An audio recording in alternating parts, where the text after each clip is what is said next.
All right, guys. Well, we do have a pretty big development happening right now. This is something that I had said and I predicted for a while that was going to happen in September. It's RFK possibly dropping out. His VP, Nicole Shanahan, says they are debating whether or not to join forces with Donald Trump. And if you guys know, again, I've been saying I think he's dropping out in September. It's going to happen. The reason, first and foremost, I know there's the thought of, well, he spent all this money on getting on all the ballots, and certainly he has, but he is going to win 0 electoral votes. He's not going to win a single one. So the idea is, and he's going to keep going down in terms of these polls as we get more and more partisan, as people get more and more galvanized closer to the election, both Democrats and Republicans using the strategy, well, if you want to vote for RFK because you don't like me, you're just going to help the other person who's even worse than me get elected. And that's normally what happens. So it's going to drive RFK down possibly to around 4 or 5% nationally in terms of the popular vote, maybe even lower than that. But in terms of swing states, probably lower than that. So at this point, look, if RFK wants to stay in, I guess, again, he's just not going to get a single electoral vote. And I think he's starting to realize in terms of his political future, if he wants to make a difference, it seems like the obvious path is joining Trump and kind of utilizing the support that he still has, although that's something that we're going to discuss because a lot of people think, well, if he's got 3 or 4% or 5% in some of these swing states, that is going to be seismic in terms of supporting Trump. There's multiple ways to look at it. The good thing with RFK dropping out and endorsing Trump, if it happens, number one, it's going to want to be done strategically. Meaning, I would wait until after the DNC to do it to get all the spotlight on it. Number two, you're going to get Trump with a little bit of a polling boost because that's a big thing. RFK polling at 4 or 5% in many of these swing states, possibly dropping out. It's going to help Trump, even if it's slightly artificial, because you take a look at Rasmussen, from what I've heard, it's probably only going to help Trump in terms of the actual polls and the actual stone cold numbers by about 0.25 to 0.5%. So not even 1% in terms of RFK dropping out and endorsing Trump will it really help him. And that's because people voting for RFK automatically, just because he says, I'm endorsing Trump now, they're not automatically just going to support Trump. Although I think we could see in swing states, I mean, this is huge if you think about how close these swing states, especially the Rust Belt, are. You're talking about 10,000, 20,000, 30,000 votes. That's within lower than the margin of 0.25 to 0.5% per swing state. Pennsylvania, Arizona, Wisconsin, maybe even a state like Virginia, where RFK was clocked at around 8% today in that recent poll that we saw where Trump was only down by 3%. So there's multiple ways to look at it, but this is going to give Trump, if it does happen, a huge boost. And you can see this is poly market. We know how these things normally work with betting. We saw it with Biden creeping up and up and up, and he was at 40%, then he was at 90% to drop out, then he was at 50%, then he was at... Normally when these things start going up, it's going to happen, and it just seems like if you're reading between the lines of RFK Jr.'s campaign and what his VP said, she was doing something like, she was talking about like maybe running independently or something. It was really weird. I don't remember exactly what she said, but they are debating, it looks like, whether or not to just drop out. And we know the conversation that RFK had with Trump. Remember when it was leaked and stuff and they were talking about vaccines and things like that? That was a 2-hour conversation. We saw the false leaked thing where it was like RFK was trying to join Kamala's campaign. RFK said, no, that's fake news. It's totally false. I said that there's no way, based on the stuff that we had heard about RFK, why would he, after being outlawed from the Democrat, remember, he was a Democrat, he was running in the primary, and it is kind of ironic considering they said, no, you've got no chance, you can't even get on the ballot, we're going with Biden for sure. It's kind of ironic now that Biden is not even going to be the choice, they're going with Harris. That's how ridiculous their party is. They like force RFK, who was a viable option, out of the primary, and they say, no, we're going with Biden. Remember, they changed the first primary state, I think, to South Carolina to make sure Biden could win and there'd be nobody to really oppose him. And then they end up just getting rid of Biden anyways without the voters' say. So that's funny in and of itself.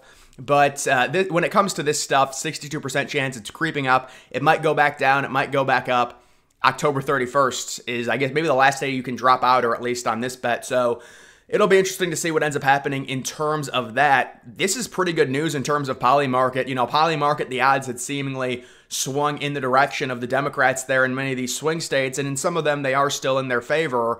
But remember, guys, poly market is based off of the polls. Many people betting on Harris to win North Carolina or Trump to win Georgia. It's based off of, some of it's based off their personal bias, but it's mainly based off the polls. If Harris is going to get all these great polls, she's going to go up in terms of the betting. That's just the way it works. And you can see North Carolina, Trump sitting at around a 60% chance to win. There, when it comes to the North Carolina polls, if you go back to 2020 and 2016, there were very liberal North Carolina polls. I know we look at North Carolina as kind of like, it's not really a swing state. It kind of is, but Trump, he won it in 2016. He won it in 2020. But this was a state, if you go back to election night in 2016 and 2020, people thought the Democrats were going to win. Very similar to Florida, where it was like this huge swing state and the Democrats were leading all the polls. So it's not like North Carolina is this ultra safe state for Trump to where he's always leading in polls. It wasn't like that at all in 2016 and 2020. His polling numbers this year are a lot better than they were at the same time in 2020 and 2016. And he's got around a 60% chance. I think Trump is pretty safe in North Carolina. Certainly the Democrats are 1,000% going to fight that state. That's a lot of electoral votes that Trump has won the past two times, the past two elections, and it's very close right now, so of course they're going to fight it. Georgia's another state they're going to fight. I think these are good numbers for Trump based off recent polling, around a 58% chance. Again, a lot of this is based off polling, and then people are betting on it. You can see Nevada, Trump at a 53% chance, so Nevada a little bit less than Georgia. Nevada, I do think, will go to Trump, probably by about 1.5 to 2 points. Arizona, Trump, slight lean, 52% chance, but still he's leading. And this is with Harris getting her huge boost that she's gotten over the past 3 or 4 weeks. And the Democrats saying she needs to not talk about policy or anything like that. And Trump is still beating her in all these swing states. Pennsylvania, there's been great numbers coming out of Pennsylvania recently in terms of the Republicans slashing the voter registration in half. The voter registration certainly is not end-all be-all. We saw it in 2020. Democrats had a massive lead of almost 1 million. Republicans almost won it. But now Republicans slashing it significantly. Pennsylvania is an interesting state to watch, and it's a state that I think Trump, if you look at how he was doing against Biden, he was winning every poll in Pennsylvania, like the last 7 or 8 until Biden dropped out by like 4 or 5 points. I could see Pennsylvania start trending more and more to Trump to where he wins it on election night with slight breathing room of maybe like 1.5 to 2 points there. Wisconsin, very similar. I'm a little bit surprised that Harris has a better chance in Wisconsin than Pennsylvania. Again, it's based on betting, so it's not like, it's only a 6% difference. And then Michigan, I'm not surprised at all. Michigan right now, the polls have been very positive for Harris.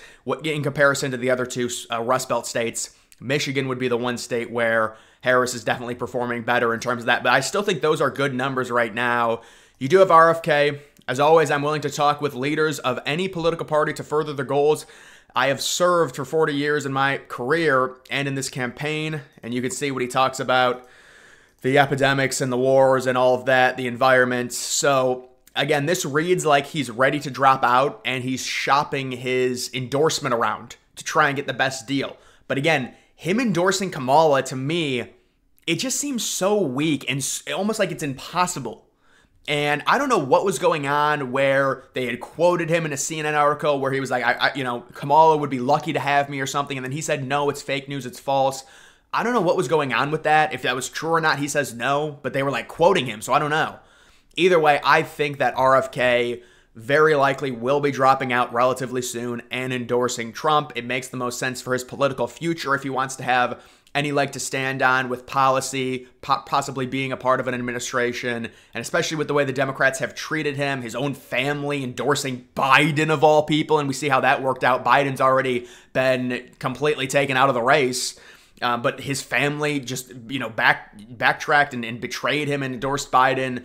So I don't see him being a real fit with the Democrats. I do think it will be Donald Trump if it ends up happening. And I do think it will happen because it just doesn't make sense for RFK to really be this bullheaded and think that he has any type of chance of winning. It'd be one thing if he was competitive in a few different states, but he's just not. He's going to get 0 electoral votes. That's just the reality unless something crazy happens with both parties, which we know, even if something does happen with the candidates, they'll just replace them. And because the Republican Party, the Democratic Party, have such a partisan stranglehold on the just general population at this point, that could change, of course. I know there are a lot of people that are kind of somewhat in the middle and are saying we just need that candidate. Is RFK that candidate? Doesn't look like it. I also think a lot of it is Trump, just the Trump factor in general. You either love him or you hate him, and if you hate him, you're going to vote against him and tell everyone to vote against him and call him Hitler, and if you love him, you're going to vote with him and galvanize around him.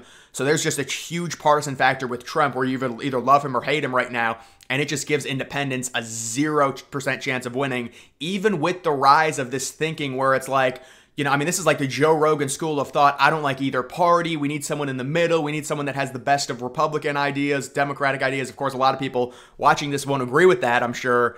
But that line of thinking has gotten more and more popular, but it doesn't matter because of the MAGA movement and just how polarizing it is, where people either love Trump or they hate Trump. So I think that's the dynamic at play in terms of RFK and why he really got no traction, along with, let's be honest, his voice, it's not helping him at all. That's a huge part of running a presidential campaign. You have to be coherent. You have to be able to do speeches and stuff. And I'm not saying that, oh, he's not smart or anything like that. I'm saying his voice and just the way he sounds hurts him when it comes to just the general public trying to take in his overall political message. But I do think RFK will be at some point dropping out. It's already being rumored. Polly Market's already got it above 50%. People are betting on it. And it would shock me if he's trying to be a part of an administration, it would make sense.